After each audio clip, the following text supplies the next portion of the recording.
Ցանկությունների կատարման հիմունքներ. Ինչպես հասնել ցանկացած նպատակին, ինչից է պետք սկսել։ Շատ հաճախ մարդիկ սկսում են ինչ-որ գործ և չտեսնելով արագ արդյունք, թողնում են այդ գործը։ Կամ հիվանդության ժամանակ ասում են, որ ինչ-որ վարժություններ է պետք անել։ Մարդիկ որոշ ժամանակ անում են այդ վարժությունները, հետո թողնում են այդ գործը արագ արդյունք չստանալով։ Մեր աշխարհը կազմակերպված է այնպես, որ մեր ապագան նյութականացվում է որոշակի ուշացումով։ Այն, ինչ ունենք այսօր, մեր մտածողության արդյունքն է։ Կարելի է վիճել, փորձել ապացուցել այլ բան, բայց ֆիզիկայի օրենքները, աստվածային օրենքները, տիեզերքի օրենքները աշխատում են։ Սխեմայով ուսումնասիրենք ցանկությունների կատարման հիմքերը։ Այս գիծը նշանակում է մեր ֆիզիկական աշխարհը ներկա ժամանակ։ Այս կետը ներկա պահն է։ Այս գիծը նուրբ աշխարհի գիծն է։ Ներկայում մեր մտքերը միանգամից սահմանվում են, այսինքն նյութականացվում են նուրբ աշխարհում։ Դա արդեն պարզել են փորձարարական ճանապարհով։ Այն, ինչ նյութականացվել է նուրբ աշխարհում, որոշ ժամանակ անց նյութականացվում է ֆիզիկական աշխարհում։ Նյութականացումը տեղի է ունենում ժամանակի որոշակի ուշացումով։ Ժամանակի ուշացումով նյութականացումը Արարչի կամ տիեզերքի հանճարեղ որոշումն է։ Ինչու՞։ Ժամանակի ուշացումը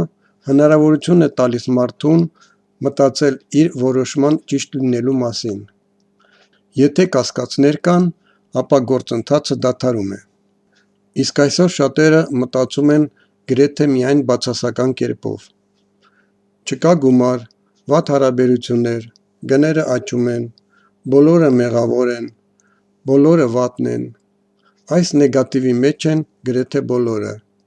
և որոշ ժամանակ անց այս ամենը նյութականացվում է։ Շատերը նման են սկյուռիկին անիվի մեջ և նման ռեժիմում ապրում են երկար ժամանակ։ Հետևաբար մենք պետք է սովորենք դուրս գալ այս վիճակից։ Կընկնենք ֆիզիկական պլանի իրականացման վրա կապված է ձեր մտածելակերպից, այսինքն ձեր մենտալ դաշտից, ձեր հույզերի և ձեր ֆիզիկական գործողություններից։ Ենթադրենք դուք աշխատասեր եք և ձեր ֆիզիկական գործունեությունը ուղղված է հասնելու ձեր նպատակին ամեն գնով, բայց չեք հավատում գիտելիքներին այս ուղղությամբ։ Եվ դուք կհասնեք նպատակին, բայց շատ ավելի ուշ, քան հավատալու դեպքում։ Եվ եթե դուք թերահավատորեն եք տրամադրված, և ձեր զգացմունքները զրոյական են, ապա ոչինչ չի ստացվի, քանի որ մտքերը ու զգացմունքները տարբեր ուղղություններ ունեն։ Իսկ եթե մարդու մտքերն ու հույզերն ուղղված են դրական ուղղությամբ, ապա որոշ ժամանակ անց միտքը նյութականացվում է։ Լինում են դեպքեր, երբ մարդիկ սկսում են ինչ-որ գործ և որոշ ժամանակ անց դադարում են այդ գործով զբաղվել, չհասցնելով նյութականացմանը։ Բայց որոշ ժամանակ անց սկսած գործը նյութականացվում է, քանի որ հիմնական գործը արդեն արվել է։ Իսկ այն դեպքում, երբ մարդը ինչ-որ սկսած գործը թողնում է և բացասական էմոցիաներ է թողարկում այդ գործի հետ կապված, օրինակ հիասթափություն, ամբողջ գործընթացը ետ է գնում։ Ինչու նյութականացումը կատարվում է ժամանակի ուշացումով։ Ինչու չանել այնպես, որ մարդիկ մտածեն և միանգամից հարուստ ու երջանիկ դառնան։ Ինչպես է մարդը մտածում։ Ինչպես չկորցնել աշխատանքը, ինչպես չհիվանդանալ, ինչպես չաղքատանալ, իսկ արդյունքում կկորցնի աշխատանքը ու կհիվանդանա։ Եվ շատ դեպքերում վախերը հայտնվում են ավելի արագ, քան նյութականացումը, և սկսած գործընթացը գնում է ետ։ Ինչ է վախը։ Վախը գիտելիքների բացակայում է։ Ինչպես պետք է հասնել ցանկացած նպատակին։ Մենք կքննարկենք քայլերը, որով պետք է գնալ։ Ինչ է պետք, որպեսզի լուծել մեր խնդիրները։ Սկզբում պետք է լինի նպատակ։ Առաջին քայլը նպատակին հասնելու մեր ցանկություններն են։ Դա մեր առողջությունն է, ֆինանսներն են, հարաբերություններն են։ Ցանկություն ունենալը լավ է, բայց դեռ պետք է իմանալ և հավատալ։ Դա կլինի երկրորդ քայլը։ Այստեղ պետք է ունենալ գիտելիքներ և հավատ։ Երրորդ աստիճանը որոշման կայացումն է։ Սա արդեն պլանավորումն է։ Այո, դուք ունեք ցանկություն, դուք ունեք գիտելիքներ և հավատ։ Դուք որոշել եք և սկսել եք պլանավորել,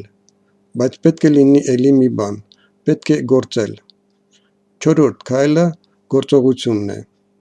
և հինգերորդ աստիճանը նպատակին հասնելն է։ Դուք կարող եք ասել. «Ես ցանկանում եմ, ես գիտելիք ու հավատ ունեմ, ես ինչ-որ բան եմ անում, բայց ես ոչինչ չեմ ստանում»։ Այդպես չի ստացվում մարդկանց 95%-ի մոտ։ Մարդիկ, ովքեր ապրում են աղքատության մեջ, հարուստ դառնալու մեծ ցանկություն ունեն։ Թվում էր, որ նրանք պետք է ավելի հարուստ դառնան, բայց հենց նրանց մոտ ոչինչ չի ստացվում։ Այժմ դիտարկենք այդ հարցը։ Յուրաքանչյուր ոք գտնվում է որոշակի սեփական տատանումների մակարդակի վրա։ Բարձր տատանումները դա սերն է։ Միջին վիճակը բավարարվածությունն է։ Հետո գալիս է բացասական զգացմունքները։ Այստեղ դեպրեսիան է և այստեղ 0, որտեղ չկա տատանումներ։ Միջին անձի վիճակը համապատասխանում է 0-ից մինչև բավարարվածություն տատանումներին և նյութականացվում է այն նպատակները, որի տատանումների վրա նա գտնվում է։ Դա նման է ընդունիչի։ Եթե դուք ունեք բացասական զգացմունքներ, դուք զոհ եք, ամեն ինչ վատ է, դուք նեղացած եք, ջղայնացած եք, դա ձեր հաճախականությունն է, այնպես որ դուք կարող եք ստեղծել, նյութականացնել միայն բացասական մտքերը և մտապատկերները։ Հետևաբար մեր խնդիրն է բարձրանալ վեր, և մենք կնյութականացնենք դրական մտապատկերները։ Իհարկե դժվար է դա անել, բայց այլ տարբերակ չկա։ Երբ մենք անում ենք վերանորոգում, մեզ պետք է առաջին հերթին մաքրել հին կեղտը, ապա նոր վերանորոգել։ Այդպես էլ դուք պետք է անեք ձեր հետ։ Հեռացրեք բացասականը և ավելացրեք դրականը, այսինքն բարձրացրեք ձեր տատանումները ավելի բարձր։ Ինչպես են կյանքում առաջանում խնդիրները և ինչպես լուծել դրանք։ Սա բարդ հարց է ընկալման համար, քանի որ դժվար է հասկանալ, որ կյանքի բոլոր խնդիրները կապված են անձամբ յուրաքանչյուր մարդու հետ։ Այստեղ մարդիկ բաժանվում են երկու մասի։ Ոմանք ասում են. «Ինչ լավ է, եթե այդ խնդիրները ես եմ ստեղծել, ապա ես կկարողանամ ինչ-որ կերպ լուծել այդ խնդիրները»։ Եվ այդ ժամանակ այդ մարդիկ սկսում են գործել և հաջողության են հասնում։ Եվ կա երկրորդ կատեգորիայի մարդիկ, ովքեր իրենց համարում են թույլ, աղքատ և կարծում են, որ մյուսներն են մեղավոր այս խնդրի մեջ։ Նրանք չեն ուզում պատասխանատվություն ստանձնել։ Նրանք բարդացնում են խնդիրը։ Նրանք այդպես էլ կմնան այս կատեգորիայի մարդկանց մեջ, քանի դեռ չեն փոխել իրենց մոտեցումը խնդիրների լուծման հարցում։ Մեր այսօրվա վիճակը՝ ֆինանսական, ընտանեկան, մեր շրջապատի, պետության վիճակը, դա երեկվա, 1 ամիս առաջվա, 1 տարի առաջվա և այլն, այսինքն անցյալում մեր մտածելակերպի արդյունքն է։ Օրինակ դուք կարծում եք, որ մեր պետության կյանքում ինչ-որ վատ իրադարձություն պետք է տեղի ունենա, և դուք սկսում եք խոսել և ապացուցել բոլորին ձեր ճշմարտության մասին, և շատերը սկսում են մտածել այդ կերպ։ Դուք չհասկանալով, բոլորին բերում եք այդ ալիքին, այդ հաճախականությանը։ Եվ երբ իրադարձությունը տեղի է ունենում, ապա ասում եք. որ դուք զգուշացրել եք դրա մասին, բայց իրականում դուք օգնել եք այս վատ իրադարձությունները կատարվելուն, մարդկանց տրամադրելով այս ալիքի վրա, և մարդիկ ինչպես մագնիս տիեզերքից քաշեցին այդ բացասական իրավիճակը։ Իսկ ինչ անել, ինչպես վարվել նման դեպքերում։ Իհարկե, եթե դա վերաբերվում է քաղաքականությանը, ապա դուք պետք է հասկանաք գլոբալ քաղաքականությունը և հասկանաք, թե ինչպես է տեղի ունենում պետությունների և մարդկանց ղեկավարումը, որպեսզի թշնամին ձեզ չօգտագործի իր ծրագրերի իրականացման համար։ Կառավարումը տեղեկատվության շրջանառություն է։ Իհարկե, պետք չէ խոսել վատ իրադարձությունների մասին, որոնց հետ կան կասկածներ, այլ մեկ անգամ էլ ստուգել տեղեկատվությունը, որի պատճառով դուք արել եք եզրակացություն։ Իսկ եթե դուք համոզված եք և համարում եք, որ այդ մասին պետք է ասել, ասեք, բայց չվախեցնելով մարդկանց, ներկայացրեք ինչպես հնարավոր տարբերակ։ Դրանից հետո հանգիստ ցույց տվեք, թե ձեր կարծիքով ինչպես պետք է արձագանքել այսօրվա վատ իրադարձությունները կանխելու համար։ Պետք է բացատրել մարդկանց, որ բոլոր դժբախտությունների պատճառը գիտելիքների բացակայությունն է, այսինքն հոգևոր աճի ցածր մակարդակն է, իսկ վերջում վախեցնելու տեղը պետք է դրական բան ասել։ Իհարկե լավ կլինի, բայց ինչ գնով։ Ցածր գիտելիքները կհանգեցնեն մեծ կորուստի։ Ճշմարիտ գիտելիքներն ու սերը կբերեն դրական փոփոխությունների։ Մենք արդեն հասկացել ենք, որ նյութականացումը տեղի է ունենում ժամանակի ուշացումով։ Հոգևոր զարգացման մակարդակից և այն մարդկանց թվից, ովքեր ունեն այդ զարգացումը,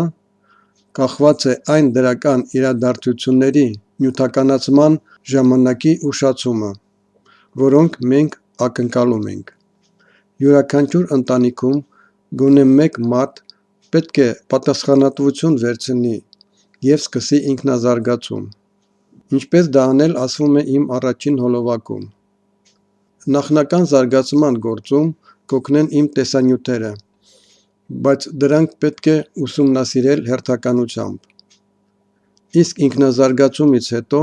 պետք է օգնել այդ հարցում հարազատներին և մերձավորներին։ Եթե չգտնվի մի պատասխանատու անձ յուրաքանչյուր ընտանիքում, ապա ձեր ցեղում կաճեն ժառանգական ստրուկներ։ Իսկ ամենալավ ստրուկը դա այն ստրուկն է, որը չի հասկանում, որ նա ստրուկ է։ Մենք հասկացանք, որպեսզի լավ իրադարձություններ կատարվեն մեր ընտանիքում, մեր պետությունում, պետք է դրական ալիքի վրա լինել։ Ստեղծել այդ դրական տրամադրությունները շատ հաճախ խանգարում է վախը։ Ավելորդ վախը գիտելիքների բացակայություն է։ Հիմա խոսենք հարստության մասին։ Այս հարցը հետաքրում է շատերին։ Կան շատ մարդիկ, ում մոտ գումարը չի հերիքում։ Երբ հարուստ մարդկանց մահից առաջ հարցնում էին, թե ինչ չեն հասցրել անել կյանքում, որքան էլ տարօրինակ է, նրանք ասում էին, որ չեն հասցրել ապրել։ Այսինքն նրանք շատ են աշխատել, իսկ կյանքի համար ժամանակը չի բավականացրել։ Պետք է իմանալ, որ հարստությունը հեշտ չի տրվում։ Դրա համար պետք է գիտելիք ունենալ, աշխատասեր լինել և բռնել փողի ալիքը։ Պետք է իմանալ, որ եթե մարդու համար հարստությունը արժեքների մեջ առաջին տեղում է, ապա փողը կարող է հայտնվել, բայց դրանք ձեզ երջանկություն չեն բերի։ Ըստ տիեզերքի օրենքների, առաջին տեղում մարդու համար պետք է լինի սիրելու ունակությունը։ Իսկ կյանքի գլխավոր նպատակը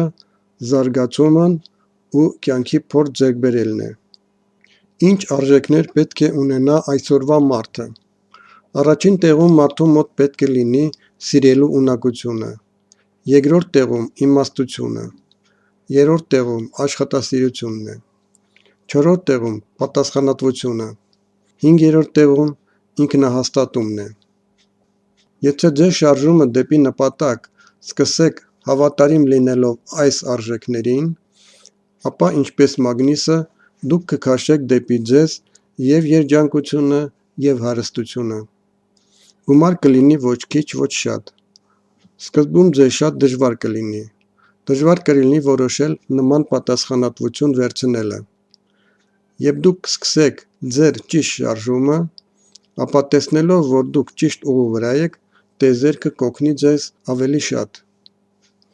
Բայց զուգահեռ կլինի ավելի շատ փորձեր կառմական սխալները ուղղելու համար, քանի որ կզգացվի ձեր առաջընթացը։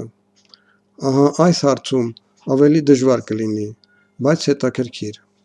Բայց հետո անցնելով որոշակի ճանապարհ, դուք ձեռք կբերեք հոգու խաղաղություն և կլինեք ավելի երջանիկ։ Եվ որքան առաջ գնաք, այնքան ավելի ու ավելի լավ կլինի։